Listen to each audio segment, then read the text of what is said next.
guys, out in Ocotillo with Kawasaki, driving the new Teryx 4.5 H2. All right, so first things first, engine package, great, sound is awesome.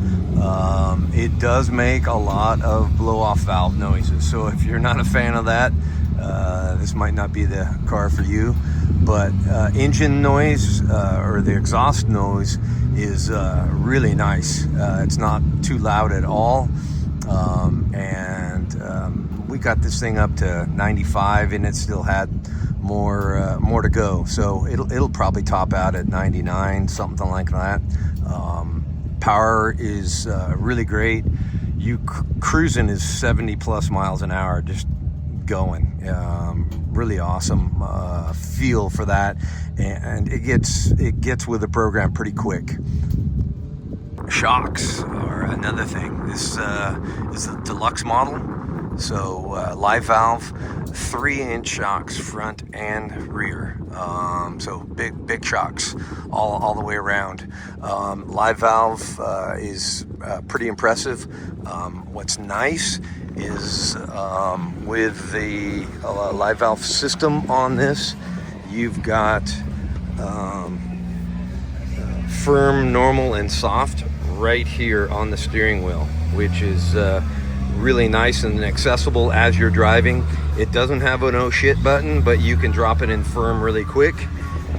And it also has accelerometers on all of the arms. So it's measuring how fast this arm is moving up and down and making adjustments on the fly in milliseconds. So super fast.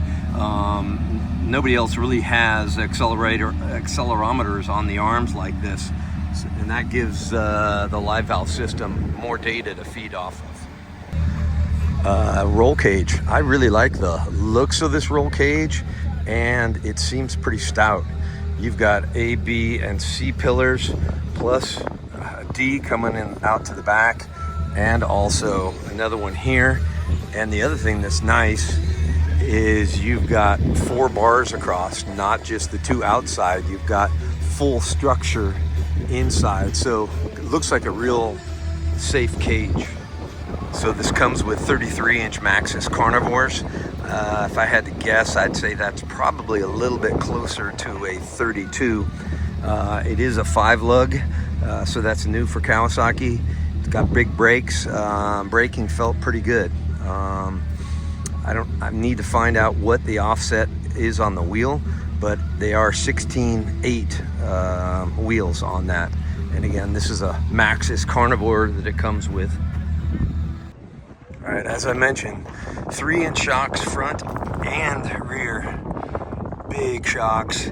This is definitely well suited for Ocotillo type desert. Big whoops, sand washes, chatter bumps, everything. This car can handle everything you throw at it in the desert.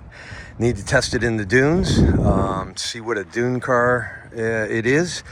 But the suspension package on this, the shocks, the live valve, and everything is really good. G-outs, big whoops. I think we pounded through some whoops that were, 2.5, 3 feet big, really big whoops. And it did not get out of shape. So really impressive. Desert is home to the H2 for sure. Clutching was spot on all day. It does have a temperature gauge on the dash, and did notice that on ours it was getting up pretty high. I don't know if we're going to be able to see that because it takes a little bit. So it does have a CVT gauge, which is over here. The temperature of coolant is over here, and that was good. CVT did get a little warm. It doesn't come up with an actual number, so it's hard to say what that was, but the clutch felt spot on all day. No issues with that whatsoever. No slipping, great acceleration. Really felt like they've done a great job, as you would expect from Kawasaki, on the clutch. Cooling wise, Again, it did really good. It's got a really big fan on the back here. And the interesting part about it is this has 2 radiators. You can't really see it here. I'll try to link in a photo I took of a naked H2, but it has a bigger radiator in the back, then there's a couple inches, and then another radiator in the front. And they did that for packaging, so they didn't have a big, huge radiator up here that makes the styling and the hood, you know, much bigger out here. So 2 radiators. The front one is the first, and then it leads into the second radiator. And again, there's a couple inches in between the 2, which is interesting. I can't really see that there, but that's the rear one. And this is the front one here, but there's a couple inches in between. Seats, really nice seats. I mean, to me, these look like aftermarket seats, and really comfortable. Not a lot of airflow in here with a hot day that we had. It's supposed to be 114 today. It's probably 105 right now. And you know, you do obviously feel that on your back especially when you're not moving. But very comfortable seats, nice bolstering. The 4-point harnesses are retractable, like you've seen on some other units, but nice setup there. It does have a gated shifter, but low doesn't go all the way to reverse without this little notch. You could probably get rid of that, but realistically, I don't think this is going to be a rock crawler.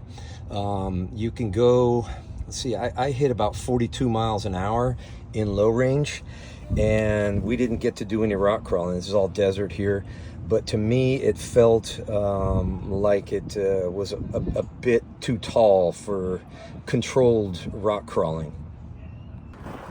Top speed, I don't know what it is. We hit probably 94, 95, and it felt like it still had more to go. I didn't feel comfortable pushing it any faster.